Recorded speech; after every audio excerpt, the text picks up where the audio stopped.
It was a regular Tuesday. My son came home, backpack heavy. He looked uneasy. "I don't like the new substitute," he said. "She watches us too much." I laughed it off. Kids exaggerate, right? The next morning, I decided to walk him to class, just to check things out. The substitute, Mrs. L, smiled at me, too wide, her eyes cold. I noticed the students. They avoided her gaze, whispered in corners. One girl hid under her desk. During the lesson, Mrs. L gave instructions that didn't make sense, but the kids followed, obediently.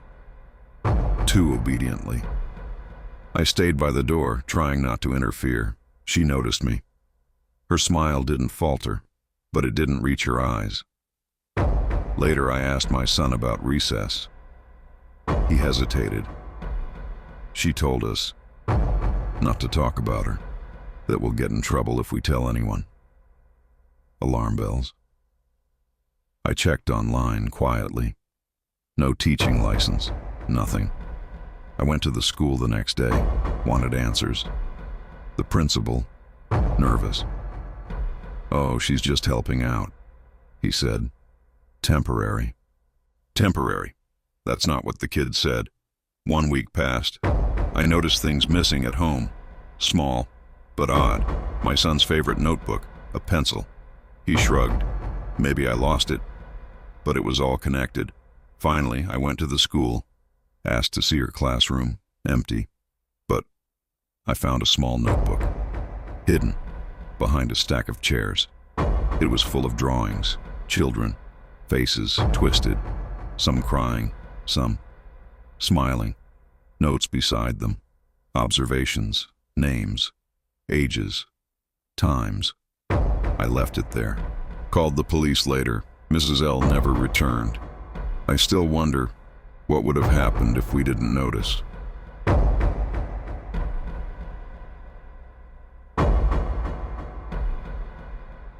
I volunteered at the middle school, Saturdays, just to help in the library. It was quiet, too quiet. I noticed him first, Mr. H, the janitor, always there, watching, not cleaning, just standing. At first I thought it was normal. Everyone has a type of obsession, right? Then I started finding strange things, notes, tiny objects hidden in books, a button, a lock of hair, a child's bracelet. I confronted him one day. "Do you leave things here?" I asked. He smiled, too calm. "Oh, just helping keep things organized," he said. One Saturday, I stayed late, alone. I heard footsteps, then whispers, low, calculated, coming from the basement. I grabbed a flashlight, heart pounding. The basement door was locked. Mr. H had the key. I saw him, opening cabinets, pulling out boxes. Inside, photographs, children, at school, in class, smiling, but someone had scratched out their eyes.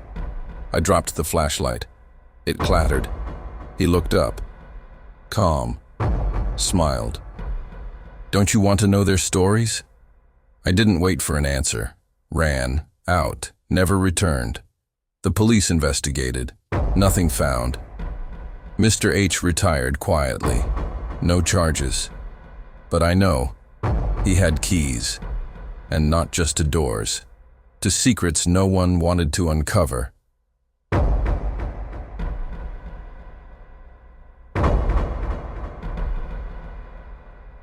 It started with a rumor, parents whispering, "Did you hear about Principal D?" I didn't want to believe it. Respectable man, kind, always smiling at the PTA meetings. But the story gnawed at me. Something about his previous school, children disappearing, allegations swept under the rug. I began watching, from the parking lot, watching the playground, watching the hallways. One day, I followed my daughter to music class. The door was cracked. Inside, Principal D was there. Not teaching, watching. taking notes. I froze, heart racing. After school, I checked my daughter's bag. Nothing unusual, but a note fell out. Tiny, folded. "Good girl today, keep it up," I asked her. She smiled, innocent. "It's nothing, Mom, just Principal D likes me." Chills. I tried talking to other parents.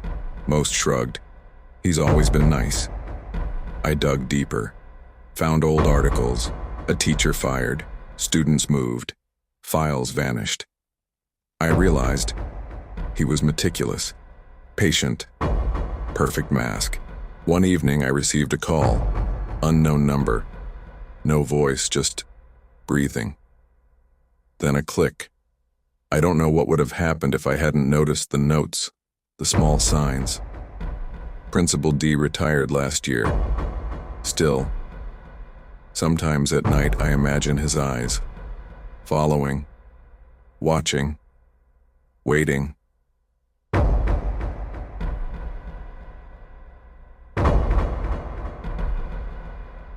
It started with a smell, a strange chemical smell that clung to the hallway after dark. I was on PTA duty, helping set up decorations for the Halloween carnival. Everyone else had left, except for Mr. Keller, the janitor. He was always there, silent, watching, mop in hand, keys jangling on his belt. That night, I caught him staring, not at me. At the classroom across the hall, the door was cracked. Inside, 2 desks pushed together, a chair pulled close, almost like a private meeting spot. I asked him, "Do you need this room unlocked?" He didn't answer, just smiled. A slow, heavy smile that never touched his eyes. I tried to shake it off, but later, as I was leaving, I passed the dumpster. He was there again, lifting something heavy, wrapped in black plastic, too heavy for just trash. He froze when he saw me. The bag dropped, a dull, solid thud. "Just old supplies," he said, but his voice cracked. I drove home with chills crawling up my spine. Weeks later, rumors spread. A girl had gone missing. No trace, no witnesses. Police searched the area, but nothing was ever found. Still, sometimes, when I walk past the school at night, I swear I see Mr. Keller's shadow in the window, waiting, watching, like he never really left.